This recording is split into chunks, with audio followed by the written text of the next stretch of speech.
7 स्थान शिवलिंग के बताए हैं जहां पर भूल से भी अगर कोई चंदन की उंगलियां लगा देता है।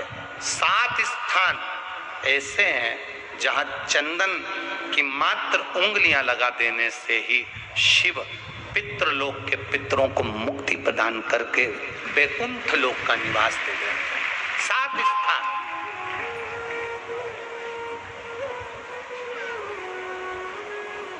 और वो 7 स्थान जो चंदन के बताए गए, पहला भगवान देवाधिदेव महादेव के शिवलिंग पर चंदन का लेपन।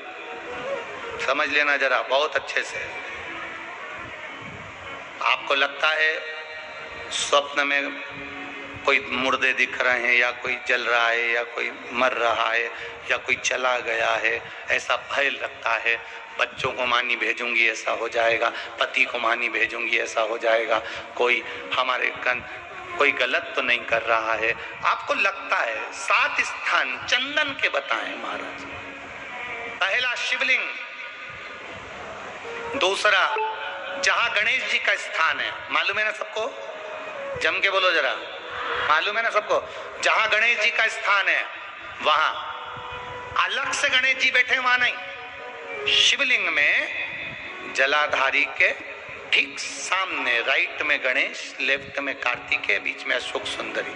तो पहला चंदन बाबा के शिवलिंग पर, दूसरा गणेश जी पर चंदन की उंगली, तीसरा षडानंद कार्तिकेय पर चंदन की उंगली, चौथा अशोक सुंदरी पर चंदन की उंगली, पांचवा जलाधारी पर चंदन की उंगली, छठा जो शिवलिंग का जल बह रहा है इसके ठीक विपरीत की ओर चंदन की उंगली, और 7वां चंदन नंदी के मस्तक के ऊपर जो 2 सींग लगे रहते हैं उस पर चंदन की उंगली।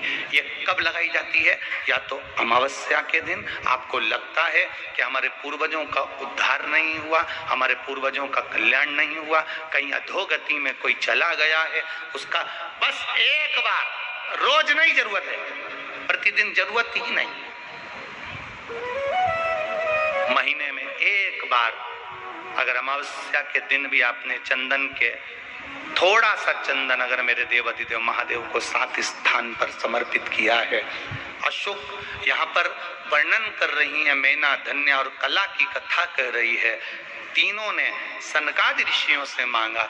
चंदन भगवान को अति प्रिय होता है और चंदन ही एक ऐसा होता है जो पितरों को भी प्रिय होता है, जिसका स्पर्श मात्र लगने से पूर्वजों का कल्याण हो जाता है। वो चंदन का 7 स्थान चंदन के कहे।